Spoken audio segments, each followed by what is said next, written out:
Good evening, Breaking Brown family. Good evening, Your Black World family. And you all have to excuse me today. I'm drinking a little tea. I just got up. But I wanted to talk about something that happened on my page yesterday. And you all who on my page know that I started a little bit of a, I don't know what you describe it, maybe a kerfuffle yesterday for talking about Black culture and the value of Black culture, especially the value of African American culture.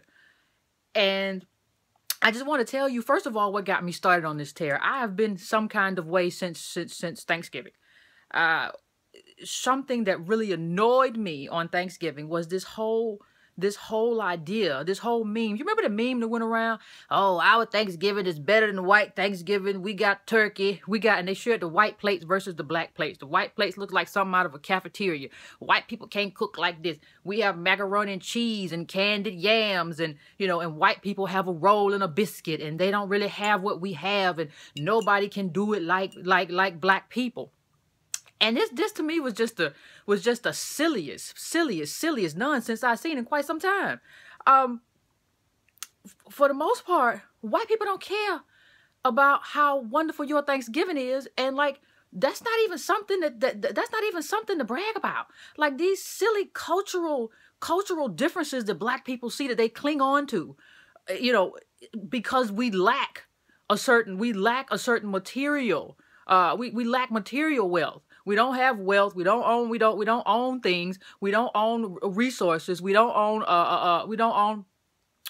capital. So only thing we have left is, well, look at my fried chicken.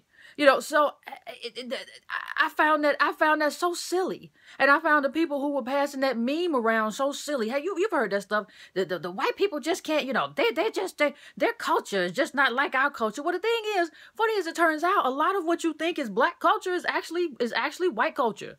With everything from potato pie to jumping the broom to a lot of that stuff comes from some Scots culture and from European culture. So it's a melding.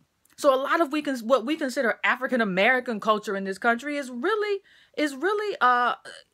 comes from European culture, or it is American culture. It's hard to have a distinctly African American culture within a majority white population. And even that, we don't control our culture. So you can say, well, no, point to hip hop. Hip hop, that's our culture. Listen, the only way hip hop even goes around the world and back is because white capital supports it. White capitalism, that same system that marginalizes and exploits black labor, that's the capitalism. That's the capitalism that shoots Lil Wayne around the world and all these other rappers. It could be that may not be authentically what's happening in the hood right now. It could be a dude who's much better and much popular, but because white executives don't support him, you're not going to see him as part of your culture. Do you understand what I'm saying? And here's the thing. Here's the issue. I'm not saying that there's no value at all to what is perceived as black culture. I'm saying the weight that we put on that is debilitating. It is absolutely debilitating. And I hear people say, well, we couldn't have done anything. Black people could never have achieved anything without black culture. Black culture, we could never do anything. Listen, the people who run the world, the global elite who run everything, they run everything because they control resources. They run everything because they have the big guns. They don't run everything because they have superior culture. There is a place for culture. I'm sure black church is a part of black culture. And I have my own criticisms of the black church. I have a lot of them. But I think black culture has, or that aspect of black culture especially, has helped black people, deal with it and endure. But in terms of helping you exceed, I don't see where black culture has a function in that. And I don't see why black culture is exalted in the way we sort of fetishize black culture in comparison to white culture and pat ourselves on the back and make ourselves feel good. And the question I asked, the question I asked yesterday is, what good is black culture if it doesn't materially benefit you in some way? Somebody told me on my thread yesterday, well, the Aborigines have a superior culture to white people. I'm not saying they don't. I believe a lot of primitive cultures have a superior culture to Europeans, in terms of the Europeans who took over the world. But listen, the Aborigines live at the whim of white Australians. their culture may be superior, but it hasn't benefited them in terms of liberating them from that type of oppression. So, you know, this fetishization with black culture and American culture, where something like, 38% of black kids are poor. A black man is 6 times as likely to be in jail as a white man. These are the statistics that we're faced with while you're passing around pictures of fried chicken. And how your turkey, look at how your turkey plate is so much better than the white person's plate. Who cares? Like, so what if you make a better a Thanksgiving meal? People say about, well, nothing exists outside of culture. And no. Some stuff does exist outside of culture. And when I brought up capitalism, somebody said, well, black capitalism. Listen, let me just say something. Things do exist outside of culture.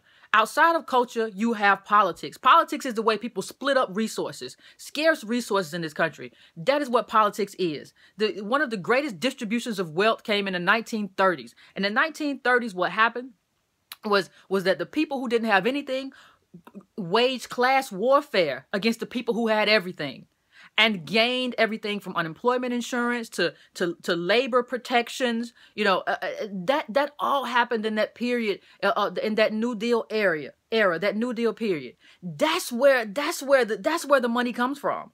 That's the source for uplift. I'm not saying that in this thing that there's no value to culture, there's no value at all to black people who want to be capitalists. If you want to be a capitalist, that's very good for enriching you and your family. But there's not enough Negro capitalists, not enough Negroes who want to be capitalists, not enough money in the African-American community to lift the black poor up with black capitalism. That's what I'm saying. In black culture, it may make you feel better and make you endure poverty, but it's not going to lift you up out of poverty. So my whole thing is stop this fetishization with black culture and black poetry. The truth of the matter is I like black poetry. I do. But let's be honest, I like a little T.S. Eliot too. I think James Baldwin may very well be the best essayist in American history. But I read a little Gore Vidal too. This obsession with everything in black culture, as if black culture is not touched by the larger white culture. We make up 13-14% of the population, and you're going to talk to me about black culture? What is black culture? What differentiates black culture from the larger white culture within a minority population like the African American population? I'm just asking. I mean, these are the things we should consider when we just start talking about how we have this spiritual culture and we're somehow superior, because that's really what it is. We're trying to grab a hold to something because we don't have anything. So we don't have anything. Well, we have culture. We have culture. You can't talk about our culture. We're superior. Screw your culture, man. I just don't want to hear anything about. Can we focus on something that truly, truly matters in terms of material wealth, in terms of black poverty? Can we focus on something like that? Or are we just gonna pass around Thanksgiving chicken memes and turkey and dressing and look at my collard greens? Can we just stop doing that? It seems like a fair question.